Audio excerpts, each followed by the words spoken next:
A reading from Exodus. Moses came down from Mount Sinai. As he came down from the mountain with the two tablets of the covenant in his hand, Moses did not know that the skin of his face shone because he had been talking with God.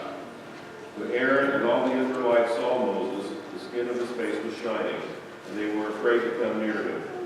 But Moses called to them, and Aaron and all the leaders of the congregation returned to him, and Moses spoke with them. Afterward, all the Israelites came near, and he gave them in commandment all that the Lord had spoken with him on Mount Sinai. When Moses had finished speaking with them, he put a veil on his face. But whenever Moses went before the Lord to speak with him, he would take the veil off until he came out. And when he came out and told the Israelites what he had been commanded, the Israelites could see the face of Moses, that the skin of his face was shining, and Moses would put the veil on his face again until he went to speak with him. The word of the Lord. Thanks be to God. We're going to read responsibly Psalm 99. The Lord is king, let the people tremble. The Lord is enthroned upon the cherubim, let the earth shake. The Lord reigns in Zion, is high above all peoples. Let them confess God's name, which is great and awesome. God is the Holy One. Almighty King, lover of justice, you have established equity. You have executed justice and righteousness in Jacob. Proclaim the greatness of the Lord and fall down before God's footstool. God is the Lord.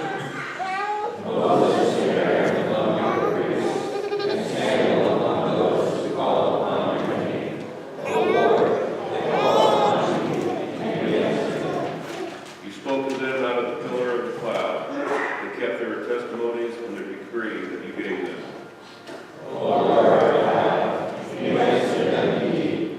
You are a God who forgave them, yet punished them for their evil deeds. Proclaim the greatness of the Lord and worship upon God's holy hill. For the Lord our God is the Holy One. A reading from 2 Corinthians. Since then we have such a hope, we act with great boldness, not like Moses, who put a veil over his face to keep the people of Israel from gazing at the end of the glory that was being set aside, but their minds were hardened. Indeed, to this very day, when they hear the reading of the Old Covenant, that same veil is still there, since only in Christ is it set aside. Indeed, to this very day, whenever Moses is read, the veil lies over their minds. But when one turns to the Lord, the veil is removed. Now the Lord is the Spirit, and where the Spirit of the Lord is, there is freedom. And all of us, with unveiled faces, seeing the glory of the Lord as though reflected in a mirror, are being transformed into the same image from one degree of glory to another, for this comes from the Lord, the Spirit. Therefore, since it is by God's mercy that we are engaged in this ministry, we do not lose heart. We have renounced the shameful things that one hides. We refuse to practice cunning or to falsify God's word. But by the open statement of the truth, we commend ourselves to the conscience of everyone in the sight of God. The word of the Lord. Thanks be to God.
which he was about to accomplish at Jerusalem. Now Peter and his companions were weighed down with sleep. But since they had stayed awake, they saw his glory and the two men who stood with him. And just as they were leaving him, Peter said to Jesus, "Master, it is good for us to be here. Let us make 3 dwellings, one for you, one for Moses, and one for Elijah." Not knowing what he said, while he was saying this, a cloud came and overshadowed them, and they were terrified as they entered the cloud. Then from the cloud came a voice that said, "This is my Son, my chosen. Listen to him." And when the voice had spoken, Jesus was found alone, and they kept silent, and in those days told no one any of the things they had seen. Now on the next day, when they had come down from the mountain, a great crowd met him. Just then a man from the crowd shouted, "Teacher, I beg you to look at my son. He is my only child." Suddenly a spirit seizes him, and all at once he shrieks. It convulses him until he foams at the mouth. It mauls him and will scarcely leave him. I begged your disciples to cast it out, but they could not. And Jesus answered, "You faithless and perverse generation, how much longer must I be with you and bear with you? Bring your son here."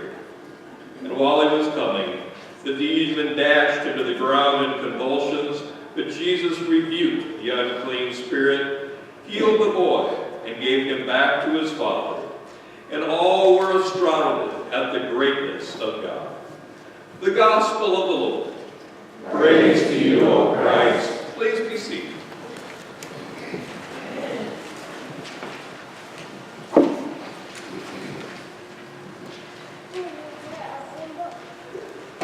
Faces. Each one is unique. Each one is a gift from God. Faces are the way that we recognize one another most clearly. You know, when we see someone and we see that face, it takes us just an instant to know who they are. And faces can tell a lot about a person. We can tell when someone is happy. You know, here we are, two folks that are happy there. We can tell when they are sad. Those faces tell a lot. Sometimes we hide our faces, though. We don't want the people see inside of us. We might use makeup to hide our face. We might cover our face with our hands so that no one can see us. Or sometimes we use a mask, and they take different forms. We have this young lady. We have another folks that are hiding behind these high-tech masks. Then we have these folks here that I think made some Lego masks that are rather interesting looking. Then we have this dog who is hiding behind a mask, who is pretending to be a person, I guess. Then we have these folks who all wish to look the same behind these masks. And then we have this guy, I'm not sure if that's his winter mask or what, but we can't really tell who he is. And then we have this very unique mask.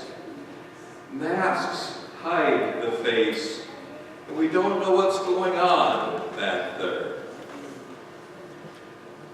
God called Moses up to Mount Sinai for a meeting. This was actually the first summit, if you will, a meeting between two very important people, and there God and Moses met face to face. And they were up there in the mountain for 40 days and 40 nights in the midst of this meeting. And during that time, God made a promise to Moses. God says, you know, your people have been doing this, all kinds of terrible stuff since we made it out of Egypt. So we're going to give you a new beginning. God said, the Lord, our God, a God merciful and gracious, slow to anger, and abounding in steadfast love and gracefulness, keeping steadfast love for the 1,000th generation, and forgiving iniquity and the transgression transgression of sins. God gave Moses a promise that Moses then took down to the people. God told Moses, now take notes up here. He gave him two stone tablets and told him, write down all that I have said to you. These were the tablets that would become the 10 Commandments. And as Moses came down from the mountain, he met Aaron and others. They turned back in fear, for Moses' face had changed. It shone with the glory of God. And Moses needed to wear a veil so that the people weren't blinded, so they were not overwhelmed by God's glory. Well, thousands of years later, Jesus had a meeting with his disciples. He told them that he would be arrested, tortured, and killed. He told them that 3 days later he would arise. But they would have nothing to do with it. They said, Lord, that won't happen to you. We'll protect you to the end. Well, we know how that story turns out later. The disciples were long gone. But at this point, they were still trying to hash that out. So Jesus took an opportunity to take his executive council, those closest to him, Peter, James, and John. He said, let's go on a retreat. Let's go up on this mountain. And while Jesus was praying, his face became dazzling white, and the glory of the Lord shone through him. Moses and Elijah were speaking to Jesus, and from a cloud we heard the voice, "This is my Son, the chosen.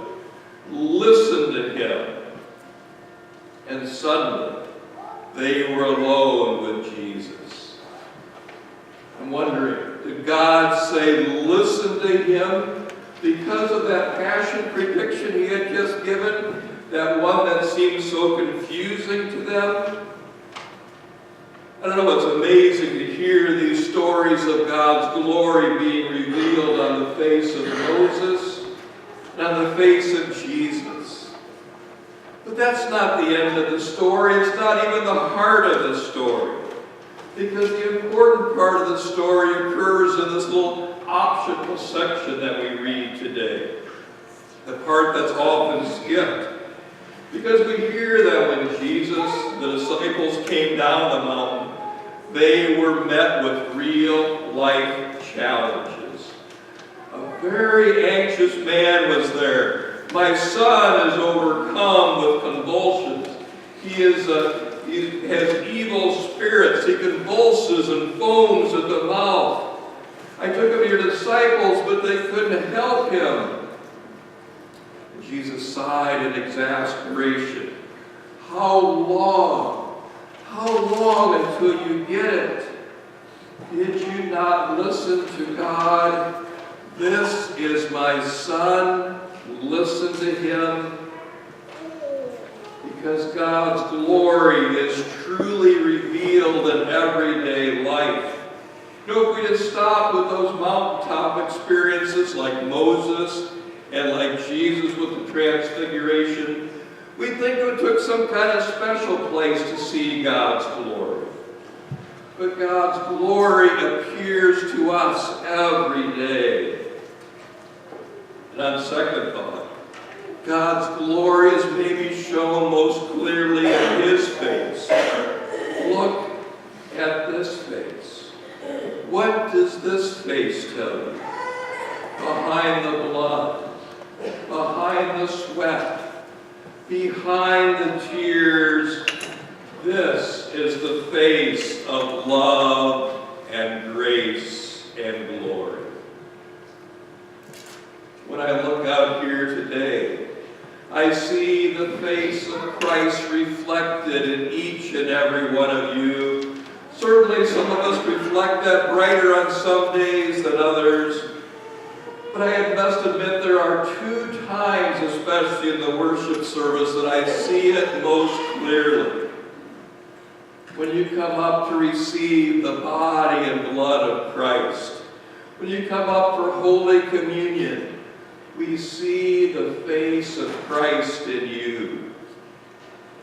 And I don't know, a very special time for me is that final blessing. As I look out there, there's something I can't explain. We feel the love of Christ in this place. We feel the glory of God.